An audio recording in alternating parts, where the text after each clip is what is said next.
नमस्ते मित्रों। कथा निधि चैनल पर आपका बहुत बहुत स्वागत है। हमारी आज की कहानी सुधा चौहान जी की लिखी हुई कहानी है। कहानी का नाम है संस्कार। कहानी अच्छी लगे तो एक लाइक ज़रूर कीजिएगा। तो चलिए कहानी शुरू करते हैं। माँ, भाभी पहले तो कभी ऐसी नहीं थी, फिर ये अचानक भाभी को क्या हो गया जो तेरा मेरा कर रही है? देख बेटा, ये कलयुग है, यहाँ कुछ भी हो सकता है। रवीना, नहीं रहना मुझे इस घर में जहाँ भाई भाई में फर्क किया जाता है।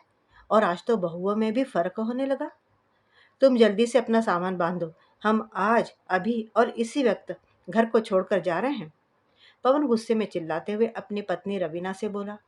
तभी रवीना उसके पास आकर उसे समझाते हुए बोली, आप जरा शांत हो जाइए। वो पिताजी हैं तुम्हारे। अगर गुस्से में उन्होंने कुछ कह भी दिया हो तो इसका मतलब ये तो नहीं कि वह हमें चाहते नहीं है। उनकी नज़र में आप और भैया दोनों एक समान हो। नहीं रवीना, तुम जो भी कहो, मैं नहीं मानने वाला। गुस्से में बोलते हुए पवन अपना सामान पैक करने लगा तो रवीना उसके पैर पकड़कर रोते हुए बोली, प्लीज़ ऐसा मत कीजिए। गलती तो हर इंसान से होती है और झगड़ा किस घर में नहीं होता। आज जो भी झगड़ा हुआ है ना, इसके जिम्मेदार सिर्फ सिर्फ मैं हूँ, कोई और नहीं। मैं अपने करने पर बहुत दुखी हूँ पहले ही। मुझे भी आज इतना बड़ा कदम नहीं उठाना चाहिए था। कहते हुए रवीना रो पड़ी। पवन उसे समझाते हुए बोला, नहीं रवीना, तुमने आज जो कुछ भी किया है ना, बिल्कुल सही किया है। अगर मैं भी तुम्हारी जगह होता तो यही करता। इसलिए रवीना, अब तुम पागल मत बनो। हम इस घर में नहीं रहेंगे। पवन अलमारी से बैग निकालते हुए बोला, लेकिन रवीना ने पवन को अपनी कसम दे डाली। इस घर में रहने के लिए उसे मना लिया। पवन गुस्से में बैग पलंग पर पटक कर घर से बाहर निकल गया। खटिया पर बैठे माँ बाप नीरस आंखों से कभी पवन तो कभी घर को देख रहे थे। रात में डिनर का समय हुआ तो रवीना ने सबके लिए खाना बना दिया, लेकिन किसी का खाने का मन नहीं था। छोटी बहू पूनम गुस्से के मारे अपने कमरे से बाहर ही नहीं आई। डाइनिंग टेबल पर शांत माहौल था, सन्नाटा। किसी ने किसी से कोई बातचीत नहीं की। सब ने अनमने ढंग से डिनर किया और सब अपने अपने कमरों में चले गए। महेश जी भी अपने कमरे की ओर जा ही रहे थे कि तभी बड़ी बहू रवीना ने उन्हें रोकते हुए कहा, पिताजी, मुझे आपसे कुछ जरूरी बात करनी है। हाँ बोलो, महेश जी ने तेज स्वर में कहा। पिताजी, आज जो कुछ भी हुआ उसके लिए मुझे माफ कर दीजिए। रवीना ने जब कहा तो महेश जी ने रवीना की बात का कोई जवाब नहीं दिया और चुपचाप अपने कमरे में चले गए। रवीना ने अपनी सास शारदा जी से भी बात करने की कोशिश की, लेकिन शारदा जी भी कुछ बोली नहीं। वो भी अपने कमरे में चली गई। रवीना को आज अपने घर की दुर्दशा देखकर बहुत दुख हो रहा था। अपने घर में कभी इस तरह का मनमुटाव नहीं हुआ और आज बात यहाँ तक पहुँच गई कि घर के सदस्य आपस में बात तक करना नहीं चाह रहे। ये सब सोचते सोचते 10 बज गए थे रात के। 11 बजे रवीना के भाई का फ़ोन आया कि मम्मी की तबीयत खराब है और वह तुम्हें यहाँ मायके बुला रही है। रवीना ने चिंतित स्वर में कहा, ठीक है भैया, आप कल मुझे लेने आ जाना। ये कहते हुए उसने फ़ोन काट दिया और अपने पति पवन से बात की। पवन ने भी मायके जाने के लिए हाँ कर दी। पवन के सोने के बाद रवीना ने एक खत लिखा कि आज न चाहते हुए भी उसने पिताजी का दिल बहुत दुखाया है। शायद इस खत को पढ़कर पिताजी उसकी भावना को समझेंगे। और फिर उस खत को रात में चुपके से उसने अपने ससुर महेश जी की डायरी में रख दिया, क्योंकि वह जानती थी कि पिताजी की डायरी लिखने की आदत है और वह रोज की तरह जब डायरी लिखेंगे तो यह खत देखकर जरूर पढ़ ही लेंगे। खत रखकर वह अपने कमरे में जाकर सो गई। सुबह रवीना ने जल्दी उठकर सारे काम निपटा लिए। तब तक रवीना का भाई विकास भी आ गया। विकास को देखकर महेश जी और शारदा जी चौंक गए। विकास ने उनके चरण स्पर्श करते हुए कहा कि मम्मी की तबीयत बहुत खराब है और उनकी इच्छा दीदी से मिलने की थी, इसलिए दीदी को लेने आया हूँ। तब तक रवीना भी तैयार होकर बाहर आ गई और अपने सास ससुर और पति से विदा लेकर अपने भाई के साथ मायके के लिए रवाना हो गई। रवीना के जाने के बाद सासू माँ ने घर की कमान अपने हाथों में ले ली। पूरा काम छूट जाने से वह फुर्ती से काम नहीं कर पाती थी और छोटी बहू पूनम को तो वैसे ही किसी से कोई मतलब नहीं था। मन में आया तो काम करे, ना तो ना। वैसे भी घर में क्या हो रहा है उसे कोई मतलब नहीं था। झगड़े के बाद से तो किसी से बातचीत न करना, ना ही कुछ बोलना, चुपचाप अपना काम करना और अपने कमरे में चले जाना पूनम ने ऐसी आदत बना ली थी। रात के समय जब सब डिनर करके अपने कमरे में चले गए, महेश जी भी खाना खाने के बाद अपनी आदत के अनुसार डायरी लिखने के लिए बैठे। उन्होंने जैसे ही डायरी खोली तो उसमें एक खत पड़ा था। महेश जी ने आश्चर्य से वह खत उलट पलट कर देखा और खत की लिखावट देखकर समझ गए कि ये खत रवीना ने माफी मांगने के लिए ही लिखा होगा। लेकिन गुस्से में आकर महेश जी ने उस खत को वापस ही बंद करके डायरी में रख दिया और डायरी भी बंद कर दी। वे आज बिना डायरी लिखे ही सो गए। यही सिलसिला लगातार 2 रात तक चलता रहा। तीसरी रात भी महेश जी ने डायरी नहीं लिखी और अपने बिस्तर पर लेटे रहे, किंतु आंखों से नींद उनके कोसों दूर थी। उनसे अब रहा नहीं गया। उन्होंने डायरी खोली तो पहले ही पेज पर लिखा था, पूज्य पिताजी, चरण स्पर्श। मैं जानती हूँ कि मेरे द्वारा बोले गए कटु शब्दों से आपको बहुत बुरा लगा होगा और मैं आपसे माफ़ी मांगने की हिम्मत भी नहीं जुटा पा रही हूँ। मैंने अपने माता पिता रूपी सास ससुर का सच में बहुत दिल दुखाया है। मुझे क्षमा कीजिए। मैं जानती हूँ कि यह खत पढ़कर आपकी आंखों में आंसू आ गए होंगे, लेकिन मेरा उद्देश्य आपकी आंखों में आंसू लाना नहीं, बल्कि अपनी भावना से आपको अवगत कराना है। पिताजी, हमारा परिवार कितना हंसता खेलता खुशहाल परिवार है, लेकिन आज पता नहीं किसकी बुरी नज़र लग गई है हमारे परिवार को। घर में आज जो कुछ भी हुआ उसकी जिम्मेदार मैं हूँ पिताजी। गलती मेरी है। मुझे पूनम पर हाथ नहीं उठाना चाहिए था। मैं जानती हूँ कि मुझसे गलती हुई है और बहुत बड़ी गलती हुई है, लेकिन पिताजी, आपने ये जानने की कोशिश क्यों नहीं की कि मैंने यह कदम क्यों उठाया? इतना बड़ा कदम उठाने के पीछे भी कोई न कोई बड़ी वजह तो ज़रूर रही होगी। आप ही बताइए, क्या मैंने कभी ऐसा उद्दंड व्यवहार पहले किया है? क्या मेरी शादी के बाद अपने घर में कभी झगड़ा या किसी बात को लेकर बहस हुई थी? बिल्कुल भी नहीं हुई बहू। तुमने सही कहा। तुम तो घर में अन्नपूर्णा, लक्ष्मी, सरस्वती बनकर आई थी। महेश जी खत पढ़ना छोड़कर बीच में ही अपने आप से बोल पड़े। फिर अपनी चेयर पर बैठे बैठे सोचने लगे कि रवीना के आने के बाद तो हमारा परिवार कितना खुशहाल हो गया था। पुरानी बातें याद आते ही महेश जी की आंखों से आंसू छलक आए। फिर अपने आंसुओं को पोंछकर खत को आगे पढ़ने लगे। तभी पीछे से शारदा जी ने कंधे पर हाथ रखते हुए कहा, आपकी आंखों में आंसू? महेश जी ने अपनी आंखें पोंछते हुए कहा, नहीं शारदा, लेकिन तुम ये बताओ कि क्या मैं वाकई गलत हूँ? हमारे घर में जो बात कल हुई, क्या इसमें मेरी भी गलती है? बिना झगड़े की वजह जाने मुझे बात का बतंगड़ नहीं बनाना चाहिए था। कहते हुए महेश जी की आंखों से दोबारा आंसू बहने लगे। शारदा जी महेश जी को चुप कराते हुए बोली, जो कुछ भी हुआ उसमें गलती किसी की नहीं, सिर्फ और सिर्फ परिस्थिति की है। कौन माता पिता अपने बच्चों का बुरा चाहते हैं? तभी महेश जी ने खत को आगे पढ़ना शुरू किया। पिताजी, पूनम ने बहुत बड़ी गलती कर दी। उसने जो व्यवहार किया है उसके लिए मैं उसे कभी माफ नहीं करूंगी। उस दिन पूनम के हाथ में दूध का भरा हुआ गिलास था और प्राची का गलती से पूनम को धक्का लग गया। तभी पूनम ने प्राची पर हाथ उठा दिया। प्राची रोती रही, लेकिन पूनम का इतने से भी जी नहीं भरा।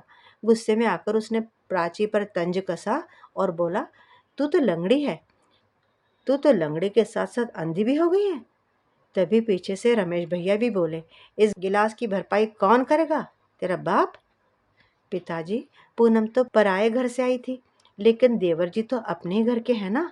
उनके मुंह से इस तरह के शब्द सुनकर मुझे बहुत दुख हुआ पिताजी, इसलिए मैं रमेश जी पर चिल्लाई। तभी पूनम बोली, आपकी हिम्मत कैसे हुई मेरे पति पर चिल्लाने की? पहले आप अपने निकम्मे निठल्ले पति को संभालिए, जो हमारे मुफ्त के टुकड़ों पर पलते हैं।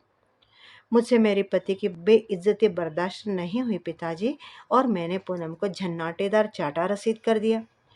तभी उसी समय आपका आना हुआ और आप कुछ बिना सुने ही भड़क गए। यह सब पवन से भी देखा नहीं गया, इसलिए वह आप पर भड़क गए। मैंने बाद में आपसे और माँ जी से बात करने की कितनी कोशिश की, लेकिन आपने मेरी एक भी बात नहीं सुनी। इसीलिए मुझे मजबूरी में यह खत लिखना पड़ा है। महेश जी और शारदा जी सोचने लगे कि पूनम और रमेश के व्यवहार से आहत होकर ही बड़ी बहू ने धैर्य खो दिया होगा और यह झगड़ा इतना बढ़ गया। शारदा जी बोली, हमारी रवीना बहुत ही समझदार और मिलनसार है। रमेश और रवीना में भी कितनी बनती थी पहले। दोनों देवर भौजाई कम, दोस्त ज्यादा थे। लेकिन आज एक दूसरे से बात तक नहीं कर रहे, एक दूसरे की तरफ देखना पसंद नहीं कर रहे हैं। मुझे तो लगता है कि इसका कारण पूनम ही है, क्योंकि पूनम सूमड़े स्वभाव की है। उसे रमेश का किसी से भी ज्यादा बात करना बिल्कुल पसंद नहीं है। उसने ही रमेश को भड़का दिया होगा। पता नहीं किस मनहूस घड़ी में हम इस पूनम को ब्याह कर अपने घर ले आए, जो किसी के भड़काने पर भड़क जाती है। किसी ने कुछ भी कह दिया तो उसे सच मान लेती है। जब शारदा जी ने ऐसा कहा तो महेश जी बोले, शारदा, चाहे कुछ भी कहो, पहले हमारी दोनों बहुएं सगी बहनों जैसी ही तो रहती थी, पर अब पता नहीं क्या हो गया है। ए जी, जब से पवन का एक्सीडेंट हुआ है ना, तब से रमेश के कंधे पर घर की सारी जिम्मेदारी आ गई है, और तभी से दोनों में अचानक से आपस में बातचीत बंद हो गई। जब मैंने रवीना से इस बारे में पूछा था तो उसने कहा था, कुछ नहीं माँ जी, सब ठीक हो जाएगा। उसने कुछ भी नहीं बताया। उसी प्रकार जब पूनम से पूछा तो वो भी यही बोली, आपकी चहेती बहू से जाकर पूछ लीजिए। मुझे तो लगता है कि शायद छोटी बहू पूनम बड़ी बहू रवीना को ताना मारती होगी, इसीलिए दोनों में बातचीत बंद हो गई है। अब चुप करो शारदा, मुझे खत आगे तो पढ़ने दो। महेश जी थोड़े से चिढ़ गए, फिर आगे खत पढ़ने लगे।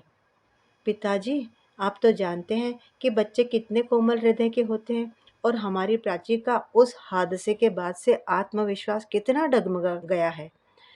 बड़ी मुश्किल से तो प्राची उस सदमे से बाहर निकली है, बल्कि मैंने उसे उस सदमे से बाहर निकाला है। कभी प्राची को यह एहसास नहीं दिलाया कि वह सामान्य बच्चों की तरह चल नहीं सकती है। लेकिन पूनम ने तो उस दिन प्राची को पैरों के साथ साथ दिल से भी आहत करने वाले शब्द कह दिए। पूनम आए दिन मुझे ताना मारती थी और मैं सह भी रही थी, लेकिन आज बात मेरी बेटी और पति की थी। आप उन दोनों की मनस्थिति समझते हैं। पिताजी, जरा सी बात पर वह अपना आत्मविश्वास खो देते हैं। हमारा पूरा परिवार अच्छे से समझता है कि वो दोनों किस हालात से गुजर रहे हैं। हमें तो उनका हौसला बढ़ाना चाहिए। लेकिन पूनम और देवर जी ने तो उन दोनों का आत्मविश्वास हिलाकर रख दिया है। भला कोई अपने ही बच्चों को ऐसे ताने मारता है? अगर हम बच्चों का उत्साह नहीं बढ़ा सकते हैं तो कम से कम उनके मन में हीन भावना के भाव तो ना डालें। पिताजी, आप तो हमेशा अच्छा ही फैसला करते हैं, तो उस समय आपने बिना सच्चाई जाने सारा दोषारोपण मुझे ही दे दिया। बल्कि पिताजी, आपको तो पूरा किस्सा मालूम भी नहीं था, और मैं आपको बताना चाह रही थी, लेकिन आपने मुझे कुछ बोलने का मौका भी नहीं दिया। खत पढ़ते हुए बीच में रुककर महेश जी बोले, बात तो सही है। जिस वक्त घर में लड़ाई हुई, उस वक्त मुझे ये पता ही नहीं था कि घर में झगड़ा किस बात का चल रहा है, और ना ही मैंने ये जानने की कोशिश की। तभी शारदा जी बोली, अजी, अगर आपको झगड़े की वजह ही नहीं मालूम थी तो आपने बीच में दखल अंदाजी क्यों की थी? मैं भी उस वक्त घर में नहीं थी, मैं मंदिर गई थी।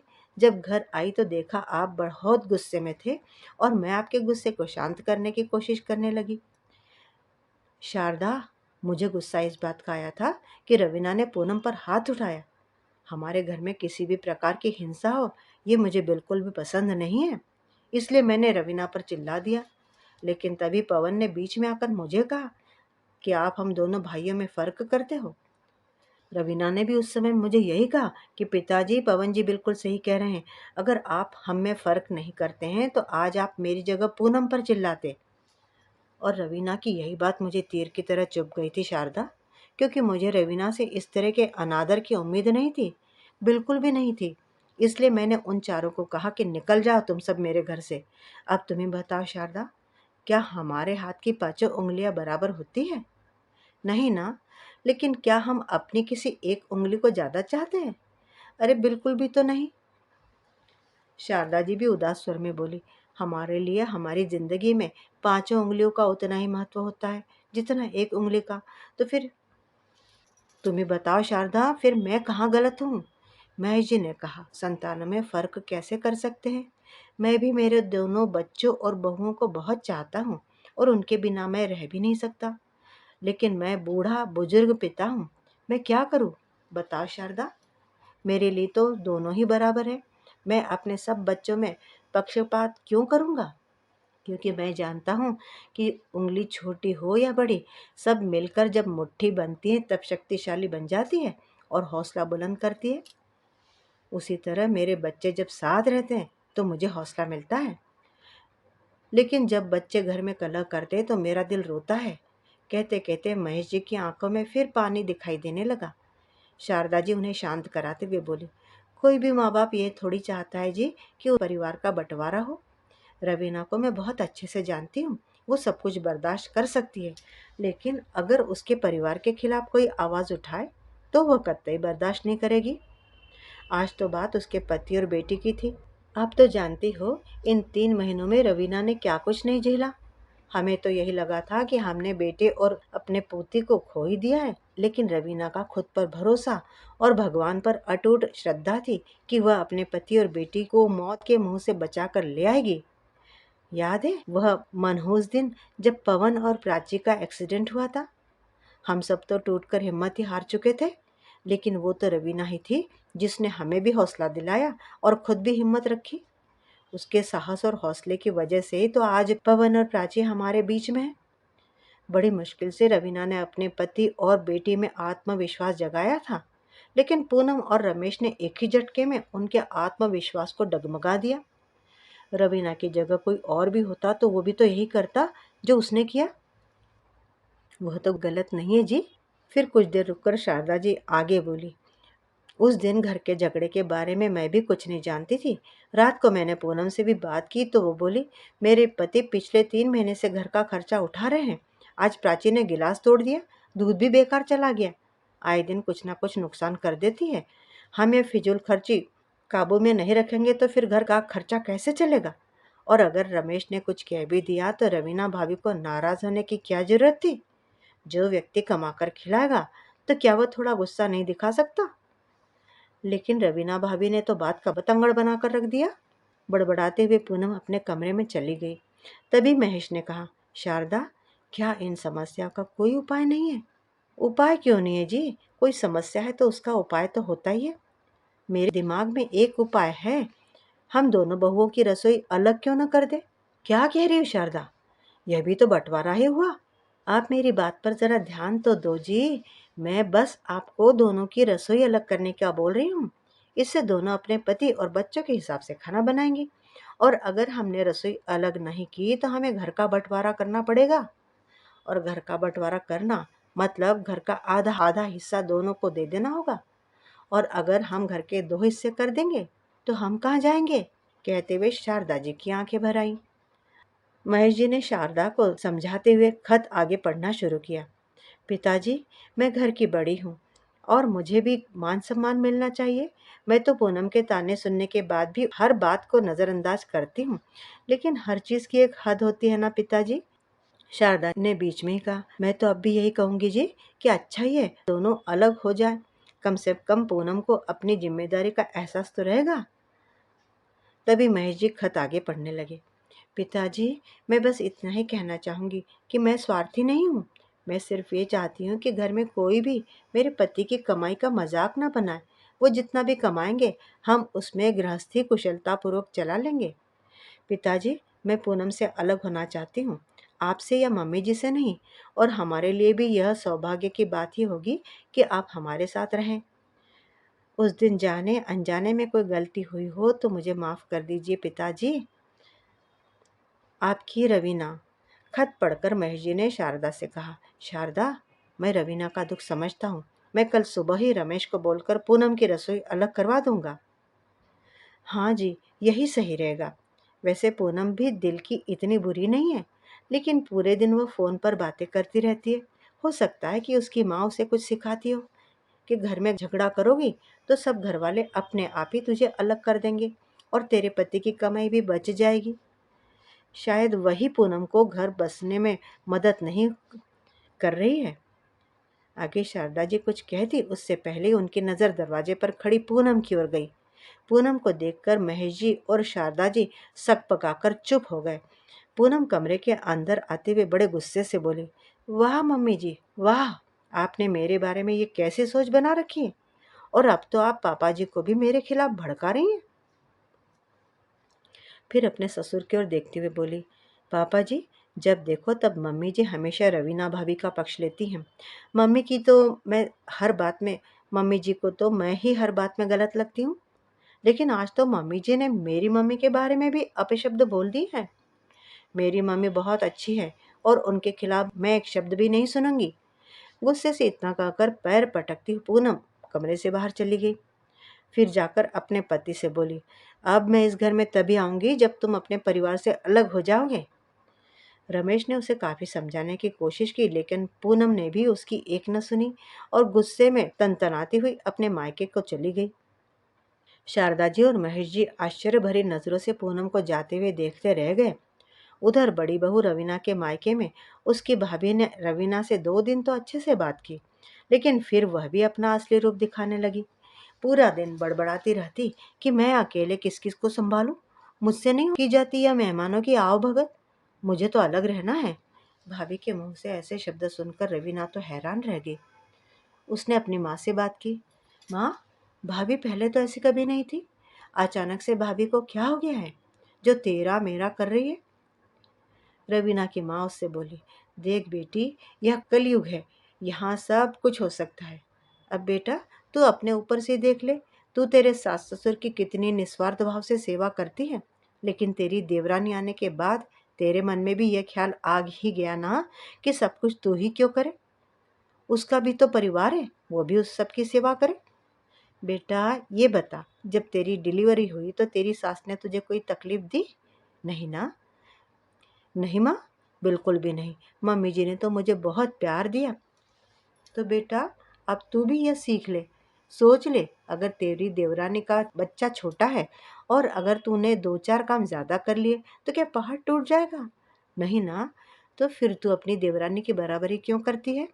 और बेटी, तू पल पल की खबर अपने ससुराल की हर बात या मायके में अपनी भाभी को बताती है, तो देख बेटा, आज वही भाभी तुझे बोलने से नहीं चूक रही है। देख बेटी, परेशानी हर इंसान की जिंदगी में आती रहती है, लेकिन इंसान को उसका हल बड़ी समझदारी से निकालना चाहिए, ठंडे दिमाग से, न कि उससे मुंह फेर कर भाग जाना चाहिए। अपनी माँ के मुंह से ये बात सुनकर रवीना को अपनी गलती का एहसास हो रहा था। आज उसने अपने ससुर से कही हुई सारी बात उसे याद आ रही थी कि कैसे उसने अपने ससुर जी से बंटवारे की बात करके उनके दिल को ठेस पहुंचाई है। सोचते हुए रवीना की आंखें नम हो गई। उसने अपनी माँ से कहा, माँ, मैं आज ही अपने ससुराल जा रही हूँ और जाकर माँ, मैं पिताजी से माफ़ी मांगूंगी। अब तो तुम्हारी तबीयत भी ठीक है। मैंने पिताजी का दिल दुखाया है। कोई बात नहीं बेटी, गलतियां तो बच्चों से ही होती है और तुझे अगर अपनी गलती का एहसास हो गया है ना, तो देखना, महेश जी तुझे ज़रूर माफ़ कर देंगे। कहकर रवीना की माँ ने अपनी बेटी को गले लगाकर विदा किया। इधर रवीना जैसे ही ससुराल पहुंची तो पूरे घर में सन्नाटा पसरा हुआ था। रवीना घबराते हुए घर के अंदर आई तो सामने महेश जी और शारदा जी उदास चेहरा लिए बैठे थे। उन दोनों को यूं उदास देखकर रवीना की आंखें भर आई। उसने धीरे से उन दोनों के चरण स्पर्श करके कहा, माँ, पिताजी, मुझे माफ कर दीजिए। उसकी बात सुनकर शारदा जी और महेश जी दोनों ने आंखें खोलकर देखा तो सामने रवीना खड़ी थी। वे हैरान हो गए। अरे रवीना, तू तो बेटी कुछ दिन और रुकने वाली थी ना? हाँ माँ जी, लेकिन माँ की तबीयत अब ठीक है। वैसे भी मेरा मन वहाँ नहीं लग रहा था। घर में ऐसा कलह हो गया था, उसके बाद मैं यहाँ से चली गई थी, इसलिए मेरा मन वहाँ बिल्कुल नहीं लग रहा था। जैसे ही माँ को थोड़ा ठीक लगा तो मैं वापस आ गई। प्लीज़ मुझे माफ़ कर दीजिए, कहकर रवीना फूट फूट कर रो पड़ी। महेश जी बोले, कोई बात नहीं बेटी, जो कुछ भी हुआ उसमें तुम्हारी अकेली की गलती नहीं है। हमने वह खत पढ़ लिया है। जाने अनजाने में मुझसे भी तो गलती हुई है। मैंने तुम्हारे साथ बहुत बड़ा अन्याय किया है। बोलते हुए महेश जी की आंखें भी पनी आ गई। तभी शारदा जी बोली, गलती किसी की भी नहीं है, बस गलती हालात की है। तुम लोग चिंता मत करो, धीरे धीरे सब ठीक हो जाएगा। और रवीना बहू, तुम अभी चल कर आई हो, जाओ बेटा, थोड़ी देर हाथ मुंह धोकर आराम कर लो। रवीना अपनी बेटी प्राची को लेकर अपने कमरे में चली आई। उधर छोटी बहू पूनम को मायके में आए हुए आज 5-6 दिन हो गए थे। तभी एक दिन पूनम की माँ ने कहा, बेटी, क्या बात है, आजकल रमेश जी का फोन नहीं आता? माँ, उनका फ़ोन तो रोज़ आता है, लेकिन मैं ही बात नहीं करती हूँ। अब मैं उस घर में वापस कभी नहीं जाऊँगी। यहीं तुम्हारे पास रहकर अपने बेटे को यहीं पढ़ाऊँगी। बेटी के मुँह से ये सुनकर पूनम की माँ ने उसे हैरानी से देखा। फिर बोली, इसका मतलब तुम वहाँ से लड़ झगड़ कर आई हो? हाँ माँ, अब आप ही बताओ, मेरा पति अकेला कब तक उन सब का बोझ उठाता रहेगा? जब से जेठ जी का एक्सीडेंट हुआ है, तब से मेरे पति ही पूरे घर का खर्चा चला रहे हैं। अब मैंने भी कह दिया, जब तक तुम अपने घर से अलग नहीं रहोगे, तब तक मैं इस घर में पैर नहीं रखूंगी। पूनम ने मुंह सड़ाते हुए कहा था। तब उसकी माँ बोली, देख बेटी, तेरे जेठ का एक्सीडेंट नहीं हुआ था, उससे पहले तो वह रमेश जी से ज्यादा कमाते थे कि नहीं? लेकिन अब उनकी भी मजबूरी समझ ले बेटी। और फिर तेरे ससुर की भी पेंशन तो आती है ना, वो भी तो घर का खर्चा उठाते हैं। और फिर अगर मुसीबत के समय हम एक दूसरे का साथ नहीं देंगे, तो फिर परिवार में एकता कैसे रहेगी? बेटी देख, तुझे अगर मदद की ज़रूरत हो तो तेरी मदद मैं ज़रूर करूँगी, पर तू अब सीधी अपनी ससुराल चली जा। माँ ने इस तरह से मीठी बातों में एक तरह से उसे आदेश ही दे दिया वापस जाने के लिए। तब पूनम आश्चर्यचकित होकर अपनी माँ की ओर देखने लगी। फिर गुस्से में बोली, अगर माँ तुम्हें मेरी परवाह नहीं थी, तो फिर तुम फ़ोन पर मेरी बात क्यों सुनती थी? देख बेटी, मैं तेरी बात इसलिए सुनती थी कि तेरे मन में कोई बोझ न रहे, लेकिन मुझे नहीं पता था कि तेरे मन में अपने ससुराल के प्रति इतना जहर भर गया है। और एक बात और बेटी, मैंने तो तुझे कभी नहीं कहा ना कि तू अपने ससुराल वालों के साथ बुरा व्यवहार कर या अलग हो जाऊं, ये तेरी अपनी सोच है। और मैं अच्छे से जानती हूँ कि तू किसी का कहना नहीं मानती। देख बेटी, मैं अभी भी तुझे सलाह दूंगी कि अभी भी वक्त है। जा अपने घर और अपने घर को टूटने से बचा ले। वरना अगर तेरे पिताजी और भैया को पता चल गया कि तू वहां से लड़ झगड़ कर यहाँ आ गई है, तो वे तुझे घर से बाहर निकाल देंगे। क्योंकि हमें मालूम है कि तेरे परिवार के लोग बहुत अच्छे हैं, तुझे कोई तकलीफ नहीं वहां पर। अगर तू उनको तकलीफ देती है तो तेरे भाई और पिता को यह बात बिल्कुल अच्छी नहीं लगेगी। माँ की बात सुनकर पूनम की आंखें भर आई। उसने कहा, माँ, मेरी सहेली शिखा की वजह से आज मैं यहाँ पर हूँ। उसने कहा कि तू कब तक अपने जेठ और जेठानी का बोझ उठाती रहेगी, अलग हो जा उनसे। उसकी बातों में आकर मैं उनसे लड़ झगड़ कर यहाँ आ गई हूँ, ताकि वो ही हमें अलग कर दे। पर माँ, मेरी सास को हमेशा लगता था कि मैं फ़ोन पर तुमसे बातें करती हूँ और तुम ही मुझे उल्टी बातें सिखाती हो। मैंने तुम्हारी इज्जत को मिट्टी में मिला दिया माँ। प्लीज़ तुम भी मुझे माफ़ कर दो। कहते हुए पूनम अपनी माँ के गले से लगकर रो पड़ी। उसकी माँ उसकी पीठ को प्यार से सहलाते हुए बोली, बेटी, अभी भी वक्त है, तू जा अपने घर और अपने घर की एकता को टूटने से बचा ले। और अपनी जेठानी को कभी जेठानी नहीं, बड़ी बहन समझना बेटी। उसने तो तुझे हमेशा अपनी छोटी बहन समझा है ना, तू तो खुद ही बताती थी ये बात। हाँ माँ, रवीना दीदी ने मुझे कभी भी कोई काम करने के लिए कहा नहीं। मैं ही भाई साहब का एक्सीडेंट होने के बाद उसे इतने ताने सुनाती रही, लेकिन फिर भी वह कभी कुछ कहती नहीं थी। मेरे ताने का जवाब कभी उसने ताने से दिया नहीं, चुप ही रही थी। तुम ठीक कहती हो माँ, मैं आज ही घर जाऊंगी और दीदी से भी माफ़ी मांगूंगी। लेकिन माँ, मुझे क्या वो माफ़ करेगी? कहते हुए पूनम का गला भर्रा गया। बिल्कुल कर देगी बेटी, उसका दिल बहुत बड़ा है। वो तुझे अपने हमेशा अपनी छोटी बहन समझती रही, इसलिए तुझे कभी पलट कर जवाब नहीं दिया उसने। वरना वो तुझसे बड़ी है, चाहे तो तुझे अपने इशारों पर नचा सकती थी, लेकिन उसने कभी ऐसा नहीं किया ना। जा बेटी, तू अपने घर जा। अपने किए के लिए ससुर, सास, जेठानी सबसे माफ़ी मांग। जेठ से भी माफ़ी मांगना बेटा, सब बड़े हैं तुझसे। हमेशा एक साथ रहना, चाहे कितनी भी बड़ी मुसीबत क्यों ना आ जाए, लेकिन अपने परिवार की एकता को टूटने मत देना। पूनम को अपनी गलती का आभास अच्छी तरह से हो गया। अपनी माँ का आशीर्वाद लेकर वह अपने ससुराल के लिए रवाना हो गई। लेकिन आज पूरे रास्ते पूनम पश्चाताप के आंसू बहा रही थी। ससुराल पहुंची तो रवीना रसोई घर में खाना बना रही थी। सास ससुर सामने बैठे प्राची के साथ खेल रहे थे। पूनम उनके पास जाकर उनके पैरों में लगभग गिर ही पड़ी। प्लीज माँ, पिताजी। महेश जी और शारदा जी अचानक उसे आया हुआ देखकर और यूं अपने पैरों में गिरते हुए देखकर अचंभित रह गए। रवीना ने आगे कहा, मुझे माफ कर दीजिए आप दोनों, मुझे नहीं होना आप सबसे अलग। हैरान होते हुए शारदा जी ने पूनम को उठाकर अपने गले से लगा लिया। बेटी, मुझे पता था कि एक दिन तुझे अपनी गलती का एहसास जरूर होगा। महेश जी ने अपनी पत्नी की बात बीच में काटते हुए कहा, पर इतनी जल्दी हो जाएगा ये नहीं पता था। जब उनकी बात सबने सुनी तो सब लोग ठहाका लगाकर हंसने लगे। सबके ठहाके की आवाज सुनकर रवीना भी रसोई से बाहर आ गई। पूनम रवीना को देखकर कुछ कहती उससे पहले ही रवीना ने उसे गले लगा लिया। आज फिर से महेश जी का पूरा परिवार हंसी खुशी के साथ मिलकर रहने लगा है। धीरे धीरे पूनम भी हर काम में निपुण हो चली और अपनी जेठानी रवीना की तरह अपने सास ससुर की भी निस्वार्थ भाव से सेवा करने लगी। आज महेश जी और शारदा जी भी अपने परिवार की एकता को देखकर फूले नहीं समाते। मित्रों, अभी आप सुन रहे थे सुधा चौहान जी की लिखी हुई कहानी संस्कार। उम्मीद करती हूँ कि कहानी अच्छी लगी होगी। क्या ससुर जी को बिना पूरी बात जाने बहू या बेटों के बीच में इस तरह से दखलंदाजी करना सही था? कमेंट बॉक्स में अपनी राय ज़रूर लिखिएगा। कहानी अच्छी लगी हो तो एक लाइक भी ज़रूर कीजिएगा और चैनल पे नए हैं तो चैनल को सब्सक्राइब भी ज़रूर कर लीजिएगा।